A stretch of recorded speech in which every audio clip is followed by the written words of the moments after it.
Bismillahirrahmanirrahim. Assalamualaikum warahmatullahi wabarakatuh.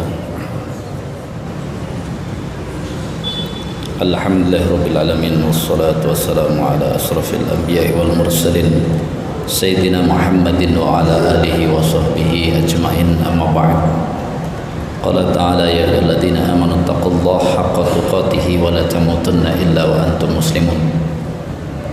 Jemaah sekalian rahimakumullah, kita sudah membahas surat Al-Baqarah dari ayat 1 sampai 5. Ayat 1 kita kaitkan dengan belajar membaca Al-Quran, karena tulisan alif, lam, dan mim itu orang Arab saja kalau membaca tidak mungkin dibaca alif, lam, mim. Karena itu yang bisa membaca alif, lam, mim adalah orang yang mau belajar. Maka konsep ketakwaan dalam surat Al-Baqarah ayat 1 sampai 5 itu mutlak orang ini harus belajar baca Al-Quran. Jadi agak susah orang yang tidak bisa baca Quran kemudian mau mengatakan bagian dari ketakwaan, sebab Al-Quran ini dua pokok besar. Yang pertama adalah untuk dibaca, yang kedua untuk ditadaburi. Itu dua pokok besar. Di dalam komponen membaca itu ada mendengar, surat Al-A'raf ayat 204, wa idza quri'al Qur'an fastami'u lahu wa ansitu la'allakum turhamun. Kemudian ada proses membaca.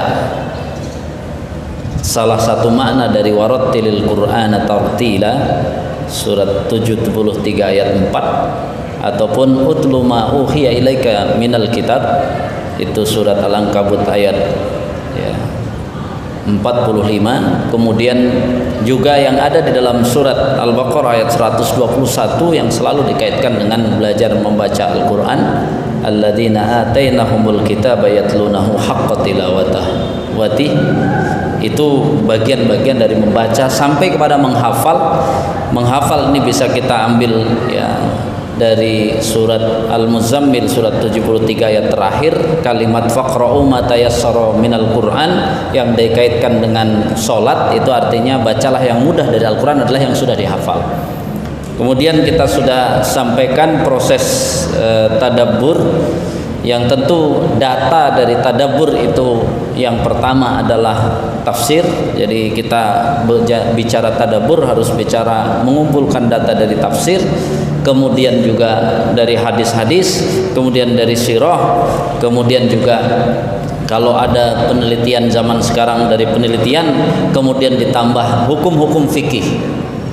Ini kadang-kadang saat ini bicara tadabbur kadang-kadang tidak memperhatikan itu semua, sehingga begitu dia mengeluarkan pelajaran dari sebuah kitab Al-Quran, bisa-bisanya bertentangan dengan tafsir, bisa-bisanya bertentangan dengan hadis, bisa-bisa bertentangan dengan hukum fikih. Ini kaidah tadabbur. Sampai kemarin terakhir dari tadabbur itu ketika kita bicara tentang beriman kepada yakin terhadap hari akhirat. Kalau saya tanya jamaah untuk yakin kepada hari akhirat, maka jawabannya pasti yakin. Tetapi kalau kita membaca dengan utuh, walladzina yu'minuna bima unzila ilaika wa ma unzila min qablika wa bil akhirati hum yuqinun, maka kalimat wa bil akhirati hum yuqinun itu diletakkan setelah kalimat walladzina yu'minuna bima unzila ilaika wa ma unzila min qablika. Ini agak indah ketika kita mau membaca tafsir Al-Qurtubi, karena di situ yang pernah saya sampaikan, Yahudi ketika berbicara tentang yu'minuna bil ghaib, mereka mengatakan nahnu nu'minu bil ghaib. Ketika dikatakan yuqimunas shalah, mereka mengatakan nahnu nuqimus shalah. Begitu mengatakan wa mimma razaqnahum yunfikun, mereka mengatakan nahnu nunfiku wa natasaddaq. Maka begitu dikatakan walladzina yu'minuna bima unzila ilaika, berbicara kalau sudah tiga sama belum tentu kita sama. tinggal satu lagi, mau nggak kalian beriman kepada Al-Quran? Karena penafsir baik Ibnu Katsir, kemudian sampai kepada ya dari Tobari, kemudian Qurtubi, Ibnu Katsir, maka walladzina yu'minuna bima unzila ilaika adalah beriman pada Al-Quran. Begitu disodorkan Al-Quran, diam Yahudi. Mereka tidak mengaku bahwa nahnu nu'minu bima ya unzila ilaika. Mereka tidak mengatakan itu. Berarti tiga sudah sama, satu tidak sama, tetap mereka bukan bagian dari orang Islam. Jadi jangan suka nyamakan. Kita ini kan hidup di zaman yang kalau sama berarti sama, belum tentu. Maka akhirnya disinilah diamnya Yahudi itu bukan diam biasa, tapi mereka termasuk golongan orang-orang yang hasud. Makanya surat Al-Baqarah itu 100 ayat lebih nanti berbicara tentang Bani Israel. Kemudian kalau kita belajar tema-tema utama Al-Quran, maka Al-Baqarah ini agak ada kemiripan dengan tema surat Al-Falaq. Dan di ujung surat Al-Falaq itu ada kalimat wa min syarri hasidin idza hasad. Dan motivasi kenapa orang Yahudi itu cerdas banget, ulet banget, hebat banget, karena hasadan min indi anfusihim. Orang hasud tuh kadang-kadang melakukan sesuatu yang tidak masuk akal.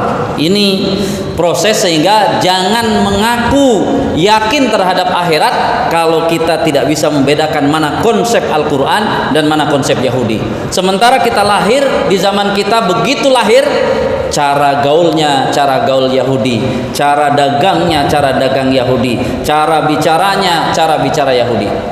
Maka sebagai pengingat kita yang sudah Islam dari kecil, maka ingatlah kata-kata salah satunya yang sering digaungkan oleh seorang mantan imam katedral yang menjadi makmum Istiqlal, yakni Stephen Indra Wibowo, mengatakan ketika disuruh ya membedah orang yang murtad, lalu orang murtad itu menyatakan jangan bawa-bawa agama baru saya. Oh kalau gitu agama kamu yang lama boleh. Nah inilah PR bagi kita semua, seberapa Islam Anda sehingga Anda murtad. Jangan-jangan dia baru masuk Islam separuh, pas galau mainnya Facebook, WA, Instagram, pas tidak ada, pas mudinya hilang, bete, larinya makan-makan di mall. Apa bedanya antara kita orang Islam dengan bukan Islam? Maka kalau seperti itu, jangan-jangan kita baru masuk Islam separuh kemudian murtad. Jadi poin ini penting bagi kita mengingat surat Al-Baqarah ayat 4 ini. Maka kalau kita PR kita pertama adalah seberapa Islam kita sehingga kita untuk mengantisipasi murtad itu gampang. Maka jangan belajar kristologi dulu, belajar Al-Quran dulu.